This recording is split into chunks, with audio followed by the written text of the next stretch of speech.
আমি কিনোয়ার পায়েস করছি। ফার্স্ট হচ্ছে আমি দুধটাকে একটু ফুটিয়ে নেব। এই হচ্ছে, বেশি লাগবে না, অল্প লাগবে। এই হচ্ছে আমি কিনোয়াটাকে সেদ্ধ করে এর মধ্যে রেখে দিয়েছি। এটা হচ্ছে কিনোয়া, এটাকে আমি সেদ্ধ করে এর মধ্যে রেখে দিয়েছি।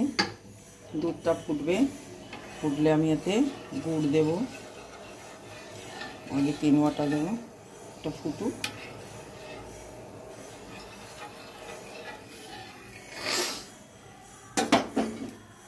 এতে ড্রাই ফ্রুটগুলো দিচ্ছি।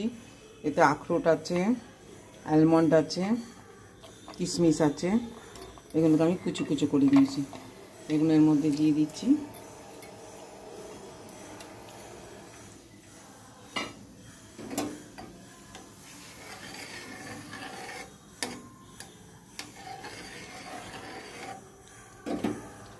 দেওয়ার পর এই যে কিনোয়াটা এখানে এর মধ্যে দিয়ে দিচ্ছি।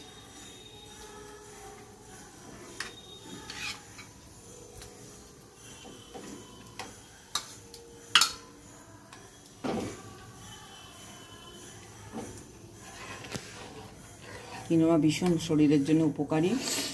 ভাতের পায়েস খেলে ভাতের কার্বোহাইড্রেট বেশি আছে, এর মধ্যে কিন্তু কার্বোহাইড্রেট নেই, প্রোটিনটা বেশি আছে, ফাইবারসটা বেশি আছে।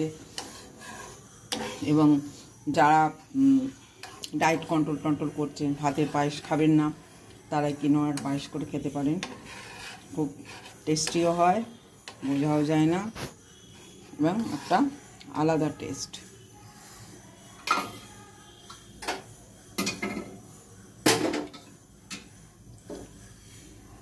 এবার দেবো আমি গুড়,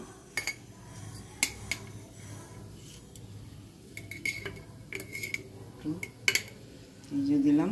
পাটালি গুড় দিচ্ছি আমি, শীতকালে পাটালি গুড়টা কিনে রেখে দিয়েছিলাম, এখন ইউজ করছি।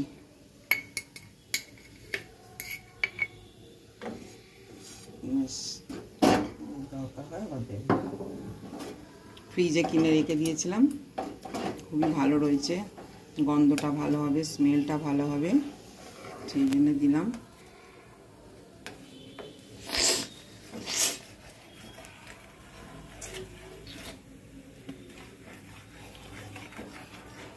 সেদ্ধ করে রাখলে খুব কম টাইম লাগে, নাহলে এর সঙ্গে দুধের সঙ্গে করতে গেলে কিনোয়াটা সেদ্ধ করতে টাইম লাগে।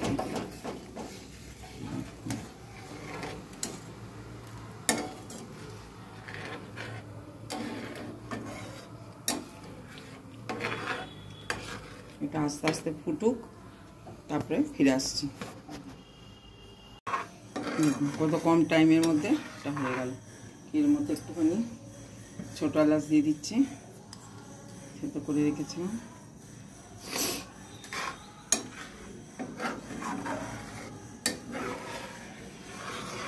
খুব কম টাইমের মধ্যেই হয় যদি সেদ্ধ করা থাকে, সেদ্ধ করা না থাকলে অনেকক্ষণ টাইমটা লাগে।